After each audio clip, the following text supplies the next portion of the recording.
ಹರೇ ನಮಃ. ಹರೇ ನಮಃ. ವ್ಯಾಸಾಯ ಭವನಾಶಾಯ ಶ್ರೀಶಾಯ ಗುಣರಾಶೇ ಹೃದಯಾಯ ಶುದ್ಧವಿದ್ಯಾಯ ಮಧ್ವಾಯ ಚ ನಮೋ ನಮಃ. ಸಪ್ತಾಂಗರೂಪಾಯ ಸರ್ವಾಧಿಷ್ಠಾನನಿಧೇ ನಿಧೇ ಪ್ರಣತಕ್ಲೇಶನಾಶಾಯ ಪಾರ್ಥಸಾರಥೇ ನಮಃ.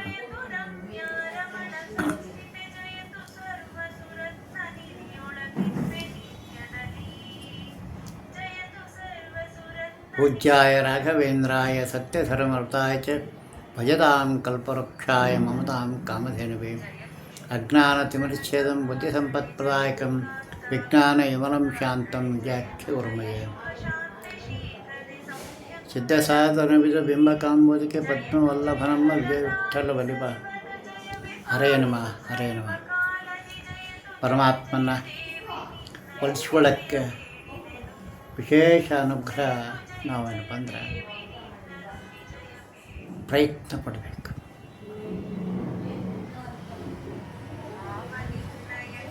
ಈ ಆಚಾರ ಮಧ್ವರು ಸಿದ್ಧಾಂತದ ಪ್ರಕಾರ ಉಪಾಸನೆಯನ್ನು ಮಾಡ್ತಾ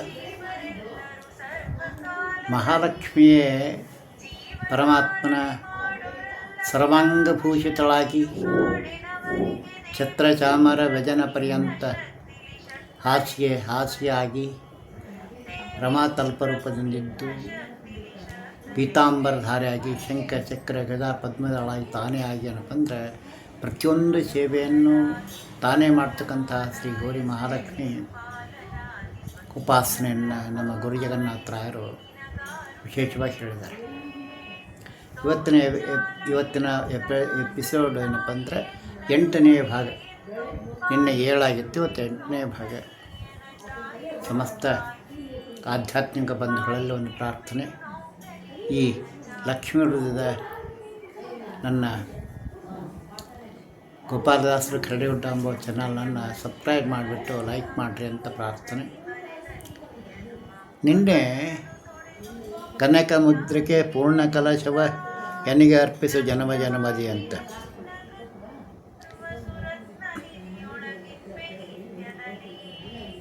ಏನು ವಿಶೇಷ ಕನಕ ಮುದ್ರಿಕೆ ಅಂತ ನೀವು ತೊಗೊಂಡಿದ್ರು. ಕನಕ ಮುದ್ರಿಕೆ ಅಂದರೆ ಬ್ರಹ್ಮಜ್ಞಾನದಿಂದ ಕೂಡಿದಂಥದ್ದು ಮುದ್ರಿಕೆ ನನಗಾಗಬೇಕು. ಪರಮಾತ್ಮ ನಾನು ಸೈನ್ ಮಾಡಿದ್ದೀನಿ ಅಂತ ಹೇಳಬೇಕು. ಅದು ಆಗಬೇಕಾದ್ರೆ ಏನು ತಗೋಬೇಕು? ನನ್ನ ದೇಹದೊಳಗೆ, ಸಾಧಕನ ದೇಹದೊಳಗಿರ್ತಕ್ಕಂಥ ಸಮಸ್ತ ದೇವತೆಗಳು, ಸಮಸ್ತ ಇಂದ್ರಿಯಾಭಿಮಾನಿ ದೇವತೆಗಳು, ಸಮಸ್ತ ಧಾತುಗಳು ಮತ್ತು ಅಜಾದ 51 ಭಗವದ್ರೂಪಗಳು, ಇವೆಲ್ಲವೂ ಏನಪ್ಪ ಅಂದರೆ ಜಾಗೃತ ಆಗಬೇಕು. ಅವು ಜಾಗೃತ ಆಗಿರ್ತವೆ, ಎಲ್ಲವೂ ಆಗಿರ್ತವೆ. ಆದರೆ ಪರಮಾತ್ಮ ಕಡೆಗೆ ಹೋಗ್ತಕ್ಕಂಥ ಜ್ಞಾನ ಸಂಪಾದನೆ, ರಜೋತಮ ಸತ್ವ 3 ಗುಣದಿಂದ ಕೂಡಿದಂತೆ ಈ ದೇಹದೊಳಗೆ ಬರೀ ಪರಮಾತ್ಮನ ಬಿಟ್ಟು ಬೇರೆ ಲೌಕಿಕ ಉಪಾಸನೆ ಭಾಳ ಮಾಡ್ತೀವಿ ನಾವು. ಆದರೆ ಎಲ್ಲ ಕರ್ಮಗಳು, ಎಲ್ಲ ಜ್ಞಾನಗಳು, ಎಲ್ಲ ಮಾತುಗಳು, ಎಲ್ಲ ನೋಟಗಳು, ಎಲ್ಲ ಆಟಗಳು, ಎಲ್ಲ ಕೂಟಗಳು, ಎಲ್ಲ ಶ್ರವಣಗಳು, ಪ್ರತಿಯೊಂದು ಶ್ವಾಸ ಅದು ಪರಮಾತ್ಮಗೆ ಏನಪ್ಪ ಅಂದರೆ ನಾನು ಚಾಮರ ರೂಪದಿಂದ ಮಹಾಲಕ್ಷ್ಮಿ ನನ್ನಲ್ಲಿ ಕೂತ್ಕೊಂಡು ಪರಮಾತ್ಮ ಸಮರ್ಪಣೆ ಮಾಡ್ತಾಳೆ ಅನ್ನೋ ಭಾವನೆ ನಮ್ಮಲ್ಲಿ ಪ್ರಕಟ ಆಗಬೇಕು. ಇದು ಯಾವ ಸಾಧಕಿಗೆ ಉಪಾಸನೆಗೆ ಬರ್ತದೆ? ಅನವರತ ಚಿಂತನೆಯಿಂದ ಇದು ನಮಗೆ ಸಾಧ್ಯ. ಅನನ್ಯ ಚಿಂತೆಯಂತೋ ಮಾಂ ಯೋಜನಾ ಪರ್ಯೋಪಾಸ್ತೆ ತೇಷಾಂ ನಿತ್ಯಾಭಿಯುಕ್ತಾನಾಂ ಯೋಗಕ್ಷೇಮಂ ವಹಾಮ್ಯಂ ಅಂತ ಹೇಳ್ದಂಗೆ, ನಮ್ಮ ಕೃಷ್ಣ ಹೇಳ್ದಂಗೆ ನಾವು ಸದಾ ಸರ್ವತ್ರವಾಗಿರ್ತಕ್ಕಂಥ ಪ್ರತಿಯೊಂದು ಕ್ರಿಯೆಯೊಳಗೆ ಲಕ್ಷ್ಮೀದೇವಿ ಉಪಾಸನೆ ಮಾಡ್ಕೋಬೇಕು. ಅದಕ್ಕೆ ಯಾವಾಗ ಅದು ನಮಗೆ ಸಿದ್ಧಿ ಆಗ್ತದೆ, ಅದರಿಂದ ಏನಾಗ್ತದೆ? ವಾಕ್ಯ ಸಿದ್ಧಿ ಆಗ್ತದೆ, ಶ್ರವಣ ಸಿದ್ಧಿ ಆಗ್ತದೆ, ರೂಪ ಸಿದ್ಧಿ ಆಗ್ತದೆ, ಶಬ್ದ ಸಿದ್ಧಿ ಆಗ್ತದೆ. ಈ ಸಿದ್ಧಿಗಳು ನನಗೆ ಹೆಂಗೆ ಆಗ್ತವೆ ಅಂದರೆ ಅವೆಲ್ಲವೂ ಏನಪ್ಪ ಅಂದ್ರೆ ಒಂದೊಂದು ಇವು ಮಾತ್ರೆಗಳು ಏನಪ್ಪ ಜಾಗೃತ ಆಗ್ಯಾವ ಪರಮಾತ್ಮ ಕಡೆಗೆ ಅಂತ. ಶಬ್ದ ಸ್ಪರ್ಶ ರಸರೂಪ ಗಂಧ ಅಂತ. ಅಲ್ಲಿವರೆಗೂ ಮುಂಚೆ ಏನಿತ್ತು ಅಂದರೆ ಜಗನ್ನಾಥದಾಸರು ಹೇಳಿದಂಗೆ ಶಬ್ದ ಸ್ಪರ್ಶ ರಸರೂಪ ತಾನಲ್ಲ, ಅದರ ಪೆಸರಿಂದ ಕರೆಸುವನು ಅಂತ ಹೇಳ್ತಾರೆ. ಅಂದರೆ ಮೊದಲು ಶಬ್ದ ಸ್ಪರ್ಶ ರಸರೂಪ ಗಂಧ ಇತ್ತು, ಅದು ಪರಮಾತ್ಮ ಪರ್ಯಾಯ ಆಗಲಿಲ್ಲ. ಅದರಲ್ಲಿ ನೀನು ಲಕ್ಷ್ಮೀದೇವನ ಯಾವಾಗ ಅನುಸಂಧಾನ ಮಾಡಿಕೊಂಡು ಶಬ್ದದಲ್ಲಿ, ರೂಪದಲ್ಲಿ, ಸ್ಪರ್ಶದಲ್ಲಿ, ಏನಪ್ಪ ಅಂದರೆ ಯಾವ್ಯಾವ ಕರ್ಮಗಳಲ್ಲಿ ಶಬ್ದ ಸ್ಪರ್ಶ ರಸರೂಪ ಗಂಧಾದಿ ಒಳಗೆ ಲಕ್ಷ್ಮೀದೇವಿ ಈ ರೂಪದಲ್ಲಿದ್ದು ನನ್ನ ಬಿಂಬವನ್ನು ಉಪಾಸನೆ ಮಾಡ್ತಾ ಇದ್ದಾಳೆ. ಪಂಚಭೂತೊಳಗಿರ್ತಕ್ಕಂಥದ್ದು ಆಕಾಶ, ನೀರು, ಗಾಳಿ, ಬೆಂಕಿ, ಭೂಮಿ, ವಾಯು, ಇವೆಲ್ಲವೂ ಏನಪ್ಪ ಅಂದ್ರೆ 5 ಭೂತಲ್ಲಿ ಲಕ್ಷ್ಮೀದೇವಿನೇ ಏನಪ್ಪ ಅಂದ್ರೆ ನನ್ನ ಈ ದೇಹದೊಳಗೆ ಕುತ್ಕೊಂಡು ಏನಪ್ಪ ಸಾಧನೆಯನ್ನು ಮಾಡಿಸ್ತಾ ಇದ್ದಾಳೆ. ಜೊತೆಗೆ ಪರಮಾತ್ಮ ಸೇವೆ ಮಾಡ್ತಾಳಂತ ಯಾವ ಸಾಧಕ ಆ ಮಟ್ಟದ ಉಪಾಸನೆಗೆ ಹೋಗ್ತಾನೆ. ಇದು ಭಾಳ ಸುಲಭ. ಆದರೆ ಅಥಾತೋ ಬ್ರಹ್ಮ ಜಿಜ್ಞಾಸ ಓಂ ಅಂದೆ ನಮಗೆ ಬರೀ ಅನುಮಾನ, ಇದು ಹಿಂಗೆ ಅಂದ್ಬಿಟ್ರೆ ಆಗ್ಬಿಡ್ತೇನ್ರಿ, ಅಷ್ಟಂದ್ರೂ ಆಗ್ಬಿಡ್ತೇನ್ರಿ, ಅದು ಪರಮಾತ್ಮ ಸಿಗ್ತಾನೇನ್ರಿ ಅಂತಂತಾರೆ. ನನ್ನ ಬಗಲಾಗ ನನ್ನ ದೇಹದ ಒಳಗಿರ್ತಕ್ಕಂಥ ಪರಮಾತ್ಮ ಪ್ರತಿದಿನ ನನ್ನಿಂದ ಆಗ್ತಕ್ಕಂಥ ತ್ರಿವಿಧ ಕರ್ಮಗಳೆಲ್ಲವೂ ಆತನೇ ಮಾಡಿಸ್ತಾ ಇದ್ದಾನೆಂಬ ವಿಚಾರ ಅರಿಯದೆ ಎಲ್ಲೋ ಇದ್ದ ವೈಕುಂಠದೊಳಗೆ ಎಲ್ಲೋ ಇದ್ದ ಸಾಹಿತ್ಯ, ಸಾವಿಪ್ಯ, ಸಾಲೋಕ್ಯಾದಿ ಸಮಸ್ತ ದೇಹದ ಲೋಕಗಳನ್ನು ನಾನು ಅಲ್ಲೆಲ್ಲೋ ಇದೆ ಸ್ವಾಮಿ, ಇಲ್ಲಿ ಹೆಂಗೆ ಗೊತ್ತಾಗ್ತದೆ, ಅಲ್ಲಿವರೆಗೆ ಹೋಗ್ಲಿಕ್ಕಾಗ್ತದ ಅನ್ನೋ ಅಜ್ಞಾನದ ಮಾತನ್ನು ನಾವು ಹೇಳ್ತೀವಿ. ಪರಮಾತ್ಮ ತಾನು ಒಳಗಿದ್ದಕ್ಕೆ ತಾನೇ ಅಗ್ನಿ ನಾರಾಯಣ ರೂಪದಿಂದ ನನ್ನ ದೇಹದಲ್ಲಿದ್ದು ಲಕ್ಷ್ಮೀದೇವಿಯಿಂದ ಎಲ್ಲ ಸೇವೆಯನ್ನು ತಗೋತಾ ಇದ್ದಾನೆಂಬ ಜ್ಞಾನ ಬರಬೇಕು. ಇದಕ್ಕೆ ಶ್ರೀರಮಣಿ ಕಮಲ ಪೂಜಿತ ಚಾರು ಚರಣ ಸರೋಜ ಬ್ರಹ್ಮ ಸಮೀರ ವಾಣಿ ಫಣೇಂದ್ರ ವೇಂದ್ರ ಭವೇಂದ್ರ ಮುಖವಿನಿತ ನೀರಜ ಭವಾಂಡೋದಯ ಸ್ಥಿತಿ ಕಾರಣನೇ ಕೈವಲ್ಯದಾಯಕ ನಾರಸಿಂಹ ನೈಪೆ ಕರುಣಿಪದ ನಮಗೆ ಮಂಗಳವ ಅಂತ. ಲಕ್ಷ್ಮೀದೇವಿ ಬ್ರಹ್ಮಾದಿ ಸಕಲ ದೇವತೆಗಳೊಳಗೆ ಎಲ್ಲ ಕರ್ಮವನ್ನು ಮಾಡಿಸಿ ಅವರಿಂದ ಬರ್ತಕ್ಕ ಸ್ತೋತ್ರವನ್ನು ಸ್ವೀಕಾರ ಮಾಡಿ ಆ ಹರಿ ಸಮರ್ಪಣೆ ಮಾಡ್ತಕ್ಕಂಥ ಭಂಗಿ, ಆ ರೂಪ, ಅದು ಅದ್ಭುತವಾಗ್ತಕ್ಕಂಥದ್ದು. ಯಾವ ಚಿಂತನೆ ಇದು ಬರ್ತದೋ ಅವ್ರಿಗೇನಪ್ಪ ಅಂದರೆ ಆ ದೇಹದಲ್ಲಿರ್ತಕ್ಕಂಥ ಲಕ್ಷ್ಮೀದೇವಿ ಅನುಗ್ರಹದಿಂದ ಆಯಾ ದೇವತೆಗಳೆಲ್ಲರೂ ಜಾಗೃತ ಆಗ್ತಾರೆ, ಅವರಿಗೆಲ್ಲರೂ ಅಪರೋಕ್ಷ ಆಗ್ತದೆ. ಏನು ಅಪರೋಕ್ಷ ಅಂತ ಮತ್ತೆ ಒಂದು ವಿಚಾರ ಬರ್ತದೆ ನೋಡಿ. ಈ ನಮ್ಮ ನಾಸಿಕದಲ್ಲಿ ಮೂಗಿನರ್ತಕ್ಕಂಥ ವಾಸನ ಅದಲ್ಲ, ಅದು ವಾಸನ ಏನು ಮಾಡ್ತದೆ ಅಂತ ನನಗೆ ಹಿಂದಕ್ಕೆ ಯಾವುದೋ ಜನ್ಮದೊಳಗೆ ಯಾರದೋ ಅನುಗ್ರಹದಿಂದ, ಯಾರೋ ದಾಸರ ಅನುಗ್ರಹ, ಯಾರೋ ಗುರುಗಳ ಅನುಗ್ರಹದಿಂದ ನನಗೆ ಸಾಧನ ಆಗಿಬಿಟ್ಟಿತ್ತು. ಅಂದರೆ ಅಪರೋಕ್ಷ ಆಗಿತ್ತು. ಪರಮಾತ್ಮನ ಸ್ತೋತ್ರವನ್ನು ಮಾಡ್ತಾ ಕೂತ್ಕೊಂಡಿದ್ದೆ, ಜಪ ಮಾಡ್ತಾಯಿದ್ದೆ. ಈಗ ಅಂತೀವಲ್ಲ, ನಾವು ವಿಜಯರಾಯರಿಗೆ ಆಯಿತು, ಗೋಪಾಲರಾಯರಿಗಾಯಿತು, ಜಗನ್ನಾಥರಾಯರಾಯಿತು, ನಮ್ಮ ಸಮೀಪ ವೃದ್ಧಿ ಯಾರು ಜಗನ್ನಾಥ ದಾಸರು ಅಷ್ಟೆಲ್ಲ ಕೋಪ ಮಾಡಿದಂಥ ವ್ಯಕ್ತಿಗಳು ಆ ಗೋಪಾಲರ ಅನುಗ್ರಹದಿಂದ, ವಿಜಯರ ಕರುಣೆಯಿಂದ ಆ ಎಷ್ಟು ಸಾಧನದ ಮಾರ್ಗ ಆಯಿತು. ಹರಿಕಥಾಂಸರ ಇಟ್ಕೊಂಡಿದ್ದು ನಾವು ಯಾವುದೋ ಜನ್ಮದಲ್ಲಿ ಮಾಡಿದಂಥ ಸಾಧನ ಪರಮಾತ್ಮ ಹಂಗೆ ಕೊಡೋದಲ್ಲ, ನಾವು ಮಾಡಿದ್ದನ್ನೇ ಕೊಡ್ತಾರೆ. ನಾವು ಸಾವಿರಾರು ಕೋಟಿ ಜನ್ಮ ಎತ್ತಿ ಬಂದೀವಲ್ಲ, ಆ ಯಾವುದೋ ಒಂದು ಜನ್ಮದಲ್ಲಿ ನಾನು ಆ ಪರಮಾತ್ಮನ ಸ್ತೋತ್ರವನ್ನು ಮಾಡಿದ್ದೀನಿ.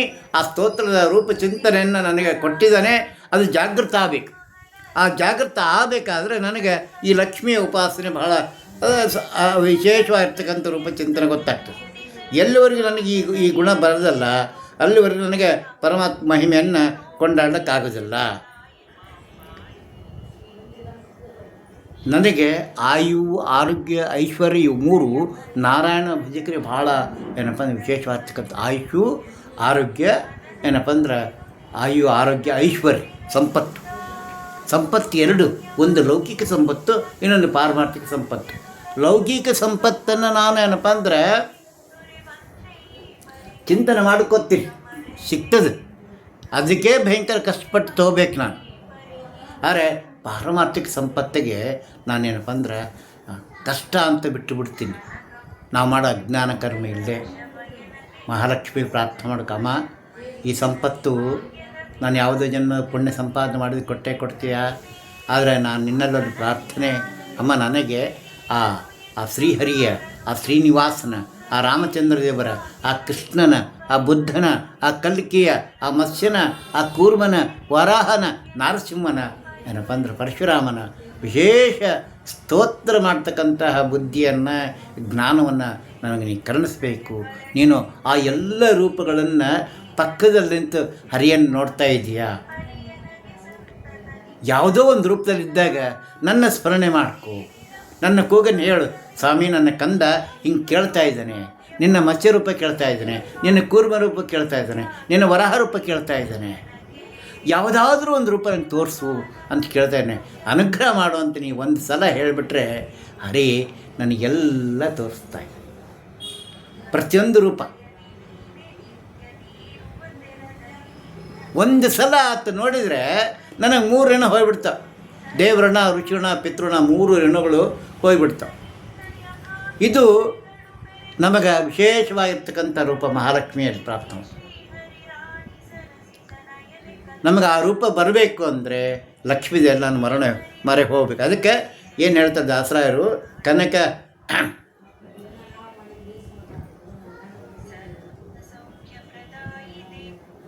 ಏನು ಹೇಳ್ತಾರೆ ದಾಸರಾಯರು ಅಂತಂದ್ರೆ ವಿಶೇಷವಾಗಿ ನಮಗೆಲ್ಲ ಕನಕಭೂಷಿತ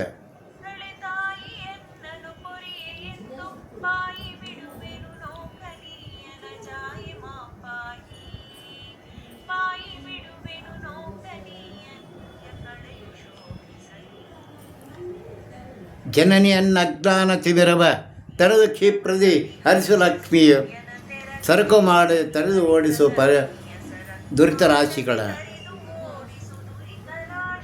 ದುರಿತರಾಶಿಗಳನ್ನು ತೆಗೆದು ಹಾಕಬೇಕು.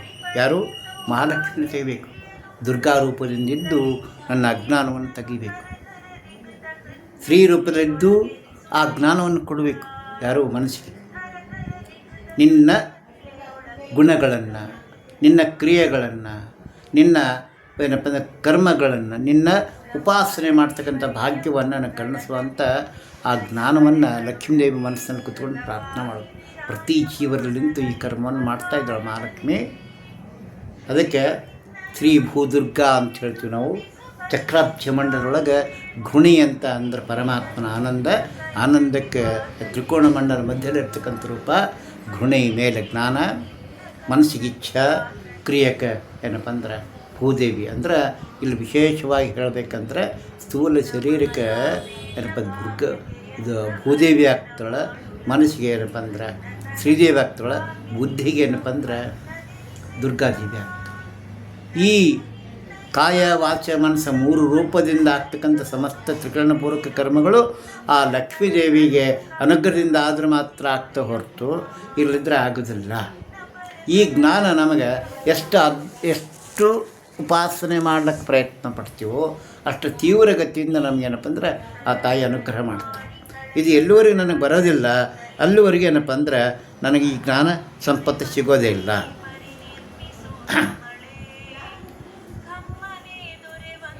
ನಿನ್ನ ರಮ್ಯವಾದ ಕಳೆಗಳನ್ನು ನನಗೆ ಕರುಣಿಸು.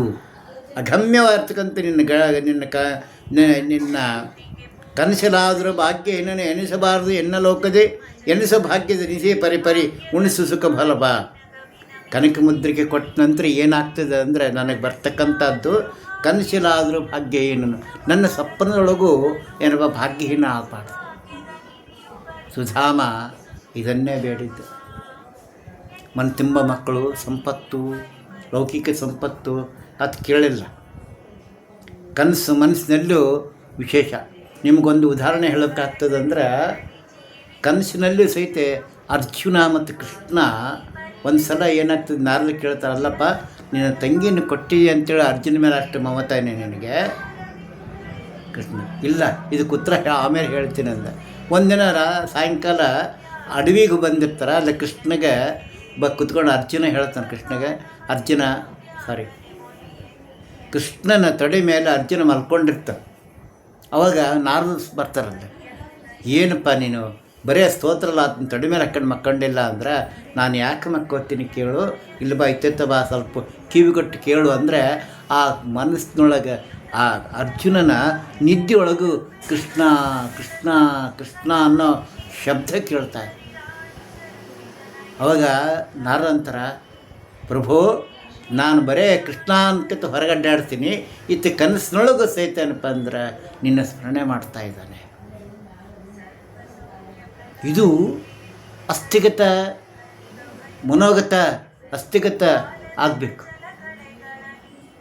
ಆ ಕೃಷ್ಣ ನಾಮಸ್ಮರಣೆ. ಅದು ನಾವು ಎಷ್ಟೊತ್ತು ಹೇಳ್ತೀವಿ ಕೃಷ್ಣಾಯ ನಮಃ ಕೃಷ್ಣಾಯ ನಮಃ ಕೃಷ್ಣಾಯ ನಮಃ ಅಂತ. ಪ್ರತಿ ಕರ್ಮದೊಳಗೆ ಆತನ ಕ್ರಿಯೆಯನ್ನು ನಾನು ಉಪಾಸನೆ ಮಾಡಬೇಕು. ಮಲಗಿ ಪರಮಾದರದಿ ಪಾಡಲು ಕುಳಿತು ಕೇಳುವ ಕುಳಿತ ಪಾಡಲು ನಿಲ್ಲುವ ನಿಂತರೆ ನಲಿದರೆ ಒಲಿವ ಎಂಬ ಮಾತನ್ನು ದಾಸ ಹೇಳಿದಂತೆ ಮಲಗಿದಾಗ ಕೂತಾಗ ನಿಂತಾಗ ಅಡ್ಡಾಡಕಲ್ಕ ಪ್ರತಿಯೊಂದು ಕರಳು ಕೃಷ್ಣನ ಉಪಾಸನೆ ನೀನು ತಗೋ ಅಂತ. ಅದನ್ನು ಕೊಡ್ತಕ್ಕಂಥ ಕ್ರಿಯೆ ಯಾರು? ಮಹಾಲಕ್ಷ್ಮಿ.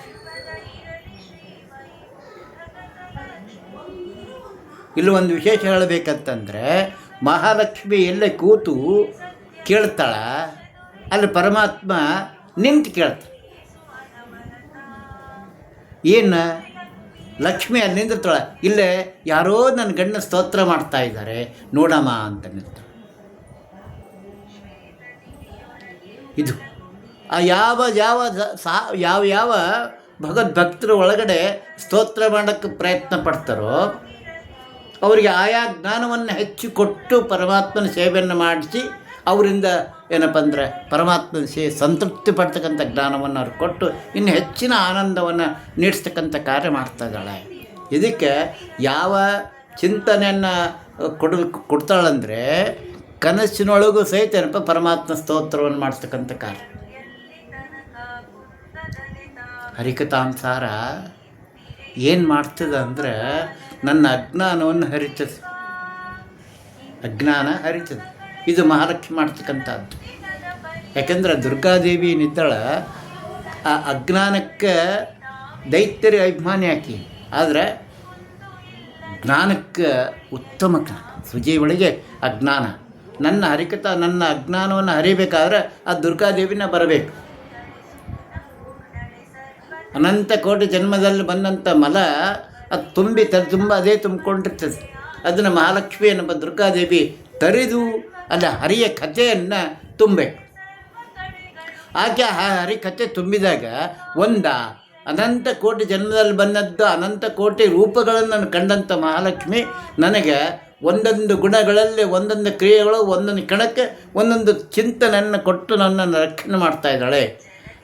ಆತನ ಸ್ಮರಣೆಯೊಳಗೆ ಹೋದರೆ ನನಗೆ ಯಾವುದೇ ಥರದವಾಗಿರ್ತಕ್ಕಂತಹ ದುಃಖ ಬರೋದಿಲ್ಲ. ನನಗೆ ಒಂದು ಜನ್ಮ ಈ ರೀತಿ ಉಪಾಸನೆ ಮಾಡ್ಕೊಂಡು ಹೋದಾಗ ನಮಗೇನಾಗ್ತದೆ ಅಂದರೆ ದಳಗಳ ಚಿಂತನೆ ಗೊತ್ತಾಗ್ತದೆ. ಭೂಲೋಕ, ಭೂವರ್ಲೋಕ, ಸ್ವರ್ಲೋಕ, ಜನೋಲೋಕ, ತಪೋಲೋಕ ಅಂತ ಸತ್ಯಲೋಕ ತನಕ ಹೋಗ್ತದೆ. ನಾಭಿಯಿಂದ ಮೇಲ್ ತನಕ ಹೋಗ್ತಕ್ಕಂಥದ್ದು.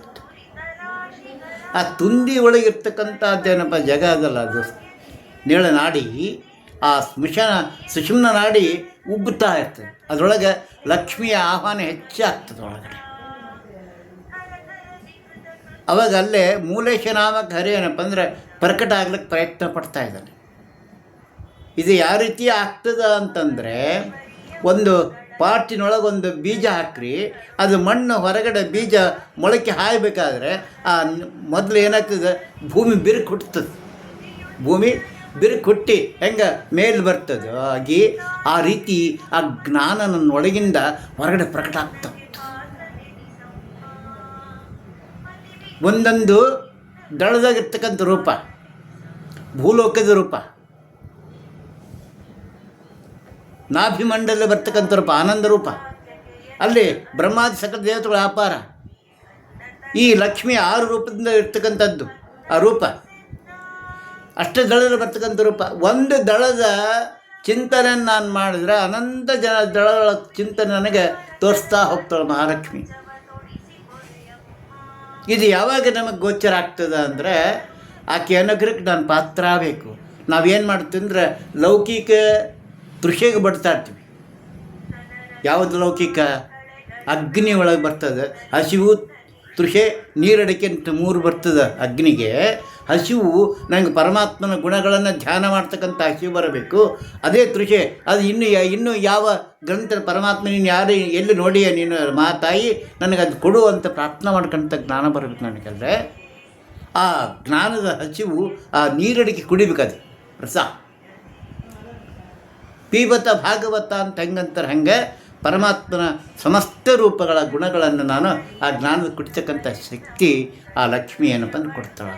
ಆ ಯಾವುದು ಸಪ್ತ ಜೀವಾಲೋಲೆಯಾಗಿ ಮಹಾಲಕ್ಷ್ಮಿ ಅಗ್ನಿಯಲ್ಲಿ ಕುಳಿತುಕೊಂಡು ಸ್ವಹದೇವಿಯಲ್ಲಿ ಕುಳಿತುಕೊಂಡು ಆ ಪರಮಾತ್ಮನ 7 ವಿಧ ಜೀವರಾಶಿಗಳ ಮುಕ್ತರ ಮಹಿಮೆಯನ್ನು ಪರಮಾತ್ಮಗೆ ಸಮರ್ಪಣೆ ಮಾಡ್ತಕ್ಕಂಥ ಅದ್ಭುತ ಕಾರ್ಯ ಆ ಇದರಲ್ಲಿ ಅಗ್ನಿಯಲ್ಲಿ ಬರ್ತದೆ.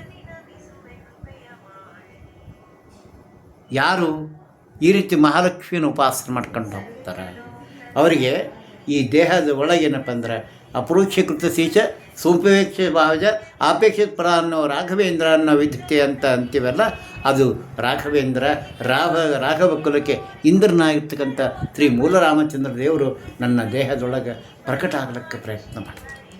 ಅವ್ರ ಅನುಗ್ರಹಕ್ಕೆ ಪಾತ್ರ ಆಗ್ತೀವಿ. ಆ ಗುರುಗಳು ಏನಪ್ಪ ಅಂದ್ರೆ ನನಗೆ ವಿಶೇಷ ಅನುಗ್ರಹ ಮಾಡ್ತಾರೆ. ಅವಾಗ ಆ ಪಂಚಭೇದಾತ್ಮಕ ಪ್ರಪಂಚಕ್ಕೆ ಪಂಚರೂಪಾತ್ಮನೇ ದೈವಕ ಪಂಚಮುಖ ಚಕ್ರ ಕಿಂಕರ ಶ್ರೀಹರಿಗೆ ಅಂತೇಳಿ ಮುಖ್ಯ ಪ್ರಾಣದರು 5 ರೂಪ, ರುದ್ರದೇವರು 5 ರೂಪ, 25 ರೂಪದಿಂದ 25 ರೂಪ ಈ ಈಗ ಅಹಂಕಾರಿಕ ತತ್ವದೇತೃ ರೂಪ.